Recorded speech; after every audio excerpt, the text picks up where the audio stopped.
श्री सद्गुरु महाराज की जय। बंदो गुरुपद कंज कृपा सिंधु नर रूप हरि, महामोहतम पुंज जासु वचन रवि कर निकर। मेरा मुझ में कुछ नहीं, जो कुछ है सब तोर, तेरा तुझको सौंप के क्या लागेगा मोर। हे गुरु, संत में ही उपदेशामृत का गुरु महाराज का 31वां प्रवचन। संत मत का शांति प्रद ज्ञान बतलाता है। प्यारे लोगों, यह तो कहने की अवस्था नहीं है कि आप लोग कहाँ हैं और इतना बड़ा दलाना किस वास्ते है, लेकिन थोड़ा सा खुलासा यह संत मत का बड़ा दलान है और आप लोग इसमें सत्संग करने के वास्ते आए हैं, क्योंकि सत्संग दलान में तो सत्संग होना ही चाहिए। इससे लाभ क्या होगा? बहुत आदमियों के एकत्र होने पर लाभ यह होगा कि एक ही साथ बहुत लोगों का संत मत का ज्ञान मिलेगा। संत मत शांति प्रद ज्ञान बतलाता है। इसमें शांति की खोज करने अपने अंदर में कहा गया है। जब तक आप जगे रहते हैं तो देखते हैं कि शांति बाहर में नहीं है, शांति सबके अंदर में है। शांति जागने की अवस्था में नहीं, सपनाने की अवस्था में नहीं और गहरी नींद की अवस्था में नहीं है। गहरी नींद की अवस्था में बेहोशी है, थोड़ी देर की बेहोशी के बाद होश होता है तो अशांति आती है। अंदर में शांति की खोज करो तो कहाँ करो? संत दादू दयाल जी ने कहा है, अविगत अंत अंत अंतरपट अगम अगाध अगोई, सुन्नी सुन सुन के पारा, अगुण सगुण नहीं दोई, अंड न पिंड खंड ब्रह्मांडा, सुरत सिंध समोई, निराकार आकार न ज्योति, पूर्ण ब्रह्म न होई, इनके पार सार सोई पई, तन मन गति पति खोई, दादू दीन लीन चरणन, चित में उनकी शरणोई। अंदर के अंत में चले जाओ। 3 बार शून्य इसलिए कहा गया है कि अंधकार का शून्य, प्रकाश का शून्य और शब्द का शून्य, इन तीनों शून्यों के बाहर जाओ। वायुयान पर बाहर में उड़ते रहो तो परमात्मा मिलने को नहीं है। बाहर छोड़कर अपने अंदर जाओ तो परमात्मा मिल जाए, पूर्ण संभव है। 3 अवस्थाओं और 3 गुणों का संग छोड़ना है। प्रकाश का भी संग छोड़ना है, शब्द का भी संग छोड़ना है। इतना करना है, जहाँ तक जाने का है वहाँ तक जाकर जहाँ तक छोड़ना है छोड़ देना है। पति का अर्थ प्रतिष्ठा या पति परमात्मा होता है। आप आश्चर्य करते होंगे कि परमात्मा का संग छोड़ दिया जाए, कोई आश्चर्य की बात नहीं है। जब सूरत वहां तक पहुंचती है तब जीवात्मा परमात्मा का भेद मिट जाता है, क्योंकि परमात्मा में मिलकर सूरत वही हो जाती है। गोस्वामी तुलसीदास जी ने कथानुसार जानत तुम ही होई जाई को जाती हो जाती है।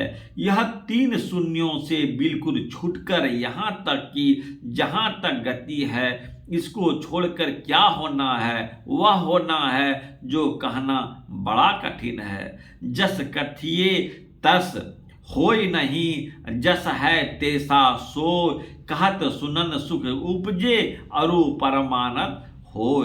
इसलिए संत कबीर साहब ने कहा था, यह कोई सहज की बात नहीं है। आरंभ में से अंत तक जाना है। आरंभ में अंत मन की गति होगी। सुमिरन से, सुमिरन में भी वाचिक जप, उपांशु जप और मानस जप है।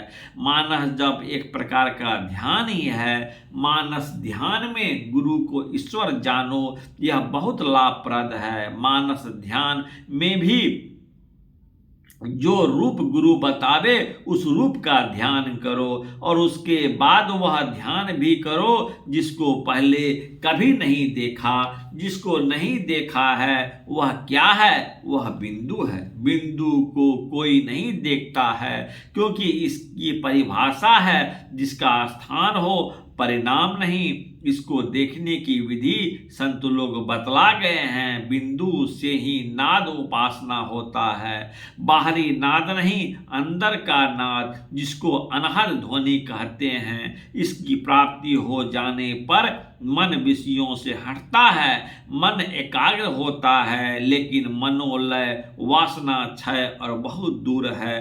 मनोलय तब होता है जब मानस विचार बिल्कुल हट जाते हैं। विचार के हट जाने से मानस वासना इच्छा का नाश हो जाता है। इसमें शुरू से आखिर तक जाना है, यही संत मत बतलाता है। लेकिन घबराने की बात नहीं है, जो इसका छोर पकड़ लेता है छूटने नहीं पाता है, इसका संस्कार बन जाता है। यह संस्कार एक जन्म से दूसरे जन्म में ले जाता है। यह संस्कार पशु पक्षी शरीर में नहीं उपजता है, मनुष्य शरीर में बारंबार जन्म दिलाता है। गुरु की दया से, ईश्वर की कृपा से शांति क्या चीज है यह खोजना नहीं पड़ता, बल्कि शांति में परमात्मा से मिलकर एक मय हो जाता है। यही परमात्मा को भी खो बैठा, उसका तब कोई मालिक नहीं रहता। तब वह यह भी नहीं जानता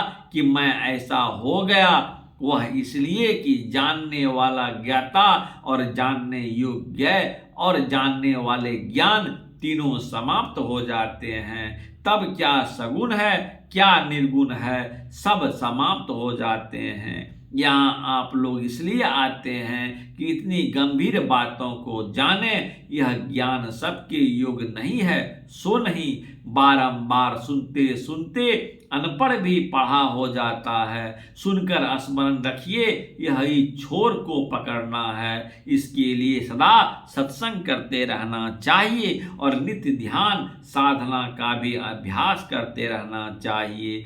पहले जीवन मुक्त दशा प्राप्त होती है, फिर विदेह मुक्त की। इसमें भक्ति भी होती है, ज्ञान भी होता है और योग भी होता है। यह प्रवचन कुप्पा घाट आश्रम भागलपुर के सत्संग हॉल में दिनांक 8/6/1980 ईस्वी को साप्ताहिक सत्संग के अवसर पर हुआ था। श्री सद्गुरु महाराज की जय। प्यारे बंधु, यदि अच्छा लगे जरूर इसको सब्सक्राइब करें, फॉलो करें और एक दूसरे को शेयर करें, ताकि सभी लोग गुरु महाराज का प्रवचन का शांतिमय लाभ लें और अपने विचार, अपने व्यवहार, अपने संस्कार को निरंतर उपजे, बेहतर करे।